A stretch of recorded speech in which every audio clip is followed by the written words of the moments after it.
પત્ની એવી હોય, સૌથી પહેલાં તો તમારા ઘરને આંગણે આવેલો માણસ છે ને, કોઈ પણ માણસ, કોઈ પણ અતિથિ, એ ભૂખ્યો ન જાય. તમારી આંગણે આવનારું કોઈ પણ માણસ છે ને, એના હૈયાને ટાઢક થાય ને, આવી ભાષા એને સાંભળવા મળે. પત્ની એવી હોય કે પુરુષ બહારથી થાક્યો પાક્યો આવે ને તો અંદરથી એનો થાક ઉતરી જાય, કારણ કે એક સરસ મજાની સ્માઇલ આપે કે એક પાણીનો ઠંડો ગ્લાસ આપે તો એનો ભાર દુનિયાનો થાક ઉતરી જાય. અને એવું કહેવાય છે કે સ્ત્રી માટે કદાચ કોઈ દુનિયાની સૌથી મોટામાં મોટી સેવા હોય ને તો એ સેવા છે કે ઘરનો પુરુષ હોય, એમાં ભાઈ આવતો હોય, પતિ આવે, પિતા આવે, સસરા આવે, એ થાક્યા પાક્યા ઘરને આંગણે 6-7 વાગે સાંજે આવે અને એને કોઈ જાતની ફરિયાદ ન કરે, એને એક ગ્લાસ સરસ મજાનો પાણીનો ખાલી ઠંડો પાય ને, આ એની દિવસની સૌથી મોટામાં મોટી સેવા છે. આ તો છોકરાઓને કહી રાખીએ ખાંજે આવવા દે તાર પપ્પાને. પપ્પાને માથે હું કંઈ 2 શિંગડા છે, એ કે રાક્ષસ જેવા છે, તો હાંજે આવવા દે તાર પપ્પાને, હાંજે આવવા દે તમારા ભાઈને, કે હાંજે આવવા દે તમારા દીકરાને. બધું ન કહું મને કહેજો. અલ્યા ભાઈ, આપણે એવા નથી, આપણે એમાં આવે, આપણામાં આવ્યું આવે જ નહીં. મિથિલા કા કનકન ખીલા, જમાય રાજા રામ મિલા. રામ જેવા જેના પતિ હતા, અયોધ્યા જેવું જેનું કુળ હતું, અને તેમ છતાંય સુનૈના અને જનક રાજાએ દીકરીને વળાવી દીધી, એકને દીધી ને એની બીજી 3 દીધી. બોલો, આટલું સરસ કુળ હતું, આટલા સરસ જમાઈ મળ્યા હતા, તેમ છતાંય તે દુઃખ આવ્યું અને આવ્યું. આ વિધાતાનું લખેલું છે. તમે કે હું ગમે એટલું સારું ગોતીએ, ઘરની અંદર કદાચ આવડો મોટો બંગલો ગોતીને બંગલા અંદર 20 એસી હોય ને, તમને એમ થાય કે હા બહુ હરખાય છે, પણ એસીનું રિમોટ ધીમું કરવા માટે આપણી જ પાસે રાખવું પડે ને, ગોદરાનું પોણા ભાગનું પાર્ટ હોય ને આપણી જ પાસે રાખવો પડે, કારણ કે આપણને આદત જ નથી. હરખાઈ મળી ગઈ છે, પણ તમારું એવું જીવન જ નથી, તમારી એવી લાઈફસ્ટાઈલ જ નથી કે જેવું તમારે મળ્યું છે. પણ તેમ છતાંય સીતાજીનું ઉદાહરણ તમને મને શીખવે છે. બીજા સીતાજી એ શીખવે છે કે તમને યાદ હોય તો તમે રામાયણની અંદર એને જોયું હશે કે એક પેલું ધરા હોય ને, એક એનું જ્યારે પણ રાવણ એને અડવા આવતો ને, જ્યારે એની નજીક આવતો ને, અડવા તો ન કહી શકે, એની તો તાકાત નથી એને અડી શકે. એ સ્ત્રીની જ્યારે નજીક આવે ને ત્યારે એ એક ધરો હોય ને, એનું એક નાનકડું એવું ખડ છે ને આડું રાખે, અને પછી જ એની વાત કરે, કંઈ પણ કરવાની હોય ને તો, અને માથું નીચું રાખીને વાત કરે. કોઈ દી એને ઊંચું રાખીને માથું નથી વાત કરી. તમને એવું થાય છે કે સીતાજીને હરણ થયું એમ. સીતાજીના હરણના માધ્યમથી તમને મને રામાયણ એવું શીખવે છે કે એ સ્ત્રીની પાસે કેટલી બધી તાકાત હતી કે જો એને રાવણને એને સ્પર્શવું હોય અને નાનકડું એવું એ ધરો રાખે છે ને તોય તે રાવણ બળી જાય ને, આટલી બધી તાકાત એ ધરોની અંદર હતી. પણ સીતાજીના હરણનું માધ્યમ, આ ઘટના તમને મને એવું શીખવે છે કે તમે તમારી મર્યાદા ઓળંગો ને, આ દુનિયા તમારું હરણ કરવા માટે જ ઊભી છે. હરણ થાય જ, કારણ કે આપણે આપણી મર્યાદામાંથી બહાર ગયા છે. સીતાજીને નાનપણની અંદર રાજકુમારીની જેમ પાલન પોષણ થયું. જ્યારે લગ્ન થયા અને જ્યારે માતા કૈકેયીએ 14 વર્ષનો વનવાસ આપ્યો રામને, અને મારા ભરતને ગાદીને 14 વર્ષનો રામને વનવાસ, રામ તો વલકલ પહેરીને તૈયાર થયા. એટલે સીતાજી તરત એવું કીધું, તમે એકલા ક્યાં જાઓ છો, હું આવું છું. પોતે વલકલની અંદર તૈયાર થયા. પ્રભુ શ્રી રામે તરત કીધું કે દેવી, તમે જે આખી જિંદગી જીવ્યા છો ને, આવું ત્યાં નહીં હોય. તો કે તમે સાથે છો ને? તો કે હું છું. દેવી કે ત્યાં પાણી ભરી દેવાવાળું કોઈ નહીં હોય, ત્યાં 56 ભોગ બનાવી દેવાવાળું કોઈ નહીં હોય, ત્યાં તમને શ્રૃંગાર કરી દેવાવાળું કોઈ નહીં હોય, ત્યાં કોઈ પથારી કરી દેવાવાળું નહીં હોય, કે ત્યાં કોઈ તમારું કોઈ એવું નહીં હોય કે જેની તમે તમારું કામ છે ને એને આપી શકો. ત્યાં તો બ્રહ્મચર્યનું પાલન કરવું પડે, ત્યાં પથારી ઉપર સૂવું પડે, ત્યાં કદાચ ફળ ફૂલ ખાઈને રહેવું પડે, ન મળે તો ખવાય નહીં. કંઈ વાંધો નહીં, મને બધુંય દુઃખ સહન છે, તમે સાથે છો ને? પ્રભુ શ્રી રામે એવું કીધું કે હા હું છું. તો કે કાંઈ વાંધો નહીં, હાલો હું આવું છું. આજની સીતા શું કહે ખબર છે? તમે છો ને એટલે જ તકલીફ છે બધી. કે તમે કે ઘરની બહાર 9 વાગે જાઓ, હા સુધી અમારે શાંતિ જ હોય. કે આ એસી 22 ઉપર હોય ને તો અમારે વઢવું પડે, અને સાંજે કે તમે 8 વાગે ઘરે આવો ને તો એસીને હાવ 18 ઉપર કરી દઈ ને તો એ નકરી ગરમી જ થાય.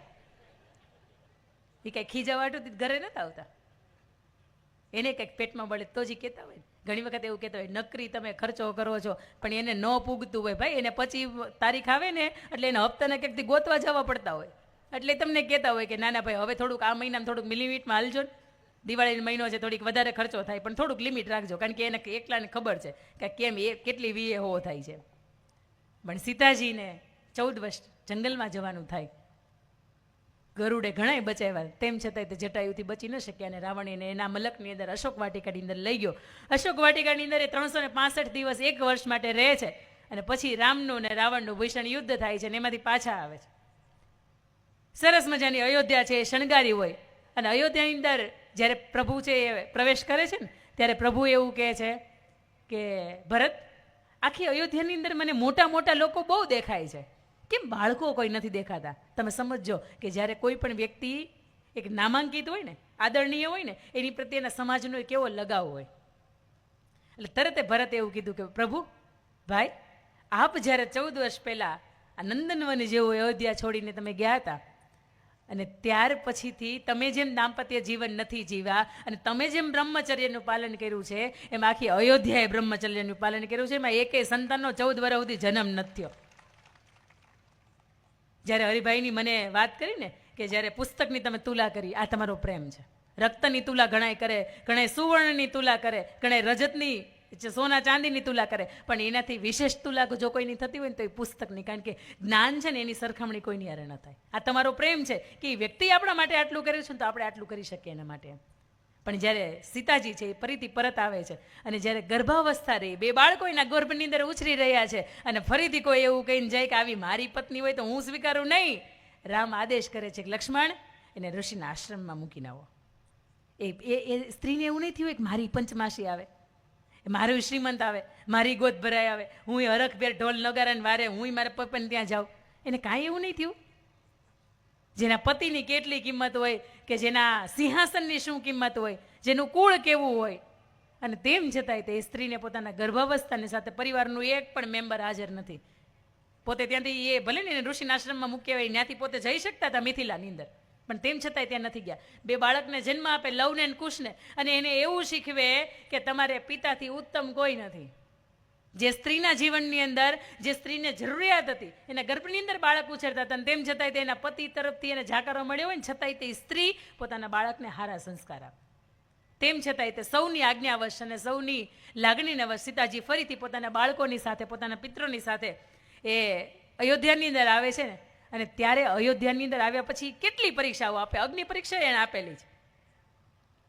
અને તેમ છતાંય તે જ્યારે છેલ્લે સીતાજી હારે છે, થાકે છે, ને અંદરથી એને એમ થાય છે કે મેં આટલું બધું ડેડિકેશન વાળું જીવન જીવ્યું, આટલું બધું સમર્પણ કર્યું, અને તેમ છતાંય તે આ સમાજે કદાચ મારી કિંમત ન કરી હોય, આવું હું અનુભવું છું. આટલી બધી પરીક્ષાઓ પછી પણ કોઈ વ્યક્તિની સામે હું નજર ઊંચી કરું તો મારાથી નજર ઊંચી નથી થતી. 2 હાથ જોડીને ધરતીમાને પગે લાગે છે, ધરતીમાં જો આ રામ સિવાય મેં કોઈને પતિ તરીકે સ્વીકાર્યા હોય, અથવા તો કોઈની સામે મેં કુદ્રષ્ટિથી નજર પણ કરી હોય ને, તો આ જમીનની વચ્ચે જગ્યા નહીં થાય. બાકી ધરતી ચીરી નાખો મારે, એવું તમારે અંદર સમાઈ જવું છે. એ જ સેકન્ડની અંદર ધરતીમાં છે એ પોતે રથ લઈને બહાર આવે છે. કારણ કે જેનું સર્જન ધરતીમાંથી થયું છે, એનું વિસર્જન પણ એ ધરતીમાં છે, એના રથની અંદર બેસાડે છે. બધાને એ પગે લાગે છે, પોતાના સાસુ માતાને પગે લાગે, પોતાના સંતાનોને આશીર્વાદ આપે, અને છેલ્લે પ્રભુ શ્રી રામને પગે લાગે ને 2 હાથ જોડીને એવું કહે, ત્વમેવ ભરતા નચવી પ્રયોગ. જન્મો જન્મ મળો ને તો તમે જ પતિ સ્વરૂપે મળો, તમે ન મળો ને તો મારે આ સ્ત્રીનો અવતાર જોતો નથી. આ સીતા છે ને આજની સિયા છે.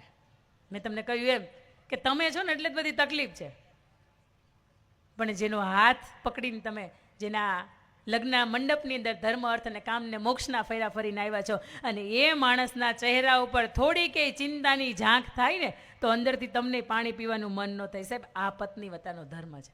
તમે ધર્મની અંદર આગળ છો, તમે કર્મની અંદર આગળ છો, તમે કામની અંદર, મોક્ષની અંદર આગળ છો, અને ચોથા ફેરાની અંદર આગળ છે ને એનું કારણ એ છે કે તમારે હજી આ પરિવાર માટે, સમાજ માટે જીવવાની જરૂર છે. આ યમરાજા લેવા આવ્યા ને તો ભલે મને લઈ જાય, એટલા માટે ચોથા ફેરામાં આપણે આગળ હોઈએ છીએ.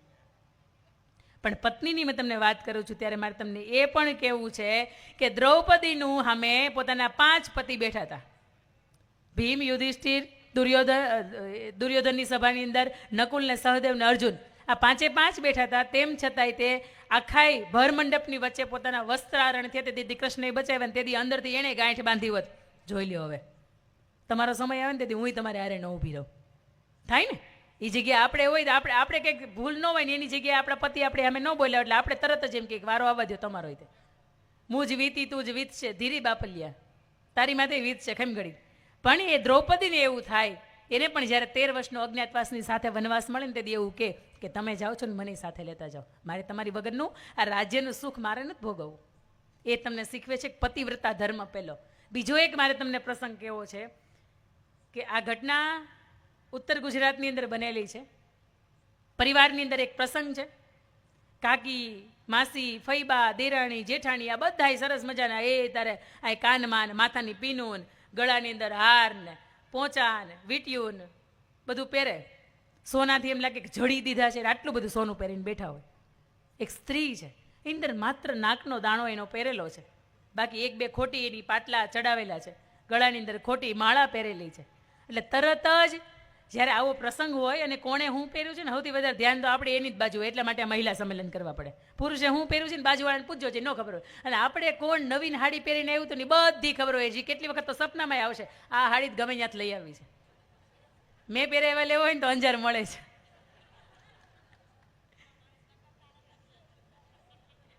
પણ નહીં, હું તમારા પહેરવેશમાં એટલા માટે આવી છું મેં તમને કહ્યું એમ કે હું કંઈ પણ કહું તો તમને એમ લાગે નાના બેન આપણા જ છે એમ. ડૉક્ટર આપણી જેવા થઈ જાય ને તો અડધું દર્દ એમને મટી જાય. પણ વાત તમને હું અહીંયા પત્નીની કરું છું ત્યારે કે સ્ત્રી છે એના હાથની અંદર, એના ગળાની અંદર, એના પગની અંદર ક્યાંય સોનું નથી, ક્યાંય ચાંદી નથી, માત્ર એક નાકનો દાણો છે. બીજી સ્ત્રી તરત ઓલીને ઠોહો મારે એમ જો ને, કંઈ એને નહીં પ્રસંગ જેવું લાગતું હોય, એને ઘરનો પ્રસંગ નહીં હોય, હગી જ થાય છે, અમથી કુટુંબ કરતી હોય, આ જોત કરે ગળામાં હાથમાં કાંઈ નથી પહેર્યું. એટલે તરત ઓલી એમ કીધું કે તું બોલ માં ને ભાઈ, એને ઘરવાળો હમણાં કરજમાં આવી ગયો છે. સમજો હે, આ પુરુષોને બાજુમાં બેઠો હોય ને તો એને અંદરથી એમ ન થાય કે ભાઈ તારી માથે 5-15 લાખનું કરજ થઈ ગયું તો એની વિશે ખરાબ બોલવાનું. પણ આપણે બેઠા છીએ ને એની સ્ત્રીએ કાંઈ નથી પહેર્યું એટલે તરત આપણે ઠોહો મારી જોજે. સ્ત્રી કાંઈ નથી બોલતી, તેમ છતાંય તો ઓલીથી રહેવાતું નથી ને તો તરત એમ કે બેન અમથી તું એમ કહેતી હોય કે મારે કાકીજી થાય ને, અમથું મારે હાહુ થાય ને, અમથું મારે દેરાણી થાય ને, આ તારું નજીક કાંઈ નથી થતું. બેન મારે નજીક જ થાય છે ને, મારે હગા દેરાણીને ઘેર જ પ્રસંગ છે. કેમ હાથમાં ને ગળામાં ને કાંઈ નથી પહેર્યું? કેમ તારે ઘરવાળાને કંઈ તકલીફ છે? કેમ કાંઈ નથી પહેર્યું? તારું ઘરેણું ક્યાં છે? હજી તો એ આટલું બોલી, બહુ આખા બોલી બાઈ હતી એટલે બોલી ગઈ તારું ઘરેણું ક્યાં છે. અને થોડીક જ વાર થાય છે, મેં તમને કહ્યું એમ કે ગરીબનું ઝૂંપડું હોય ને તોય કોકને આવવાનું મન થાય. થોડીક વાર થાય છે, એક બાજુ પુરુષોની બેઠક હતી ને એક ભાઈ ઘોડો એક બાજુ એનો મૂકીને એ જ્યારથી આવતો હોય ને ત્યારે બધાય કોક એમ કે આવો અહીંયા આવો બાપલિયા, અહીં બે જાવ, અહીં બે જાવ, અહીંયા આવો મૂકી, આવો મૂકી. એટલે બધાની નજરનું ધ્યાન ન્યા જાય છે. એટલે સ્ત્રી હળવેકથી એવું કહે છે મારું ઘરેણું આ છે. અને માધ્યમથી મારે તમને એ કહેવું છે કે કદાચ 15 તોલાનો હાર પહેર્યો હોય, 15 તોલાના પાટલા પહેર્યા હોય કે પોંચો પહેર્યો હોય કે નાકની નથડી પહેરી હોય, આ બધું સાચું ઘરેણું તમારું નથી. સાચું ઘરેણું છે ને એ જીવતો જાગતો તમારું ભરથાર છે. એ જીવે છે, એની માથે કોઈ ટેન્શન નથી, એની માથે કોઈ ચિંતા નથી. તમારું જીવન ભલામણા અયોધ્યા જેવું જ છે, નંદનવન જ છે. પણ તમને એમ થતું હોય કે આપણે દિવાળી તો આવી, દેરાણી જેઠાણી જુદા થાય છે, જેઠાણી બાપા અહીં તો 15-17 તોલાનો હાર છે, મારી પાસે તો હોવો જ જોઈએ. અને ઓલાને બિચારે મેં તમને કહ્યું એમ કે ટક જ કરવાના જ નકરા ઈશ્વર. અને જોયું તમે જોયું, બહેનોમાં લગભગ ઓછી ટાલ પડે, શરીરની રચના થરકી જ છે, એને ટાલ પડી જાય છે. એનું કારણ જ કદાચ આપણે બધા છીએ. આ શોખ છે, આજના રિવાજો છે, આ પરંપરાઓ બધી જેને આપણે નહોતીને ઠોકી બેહાડી છે.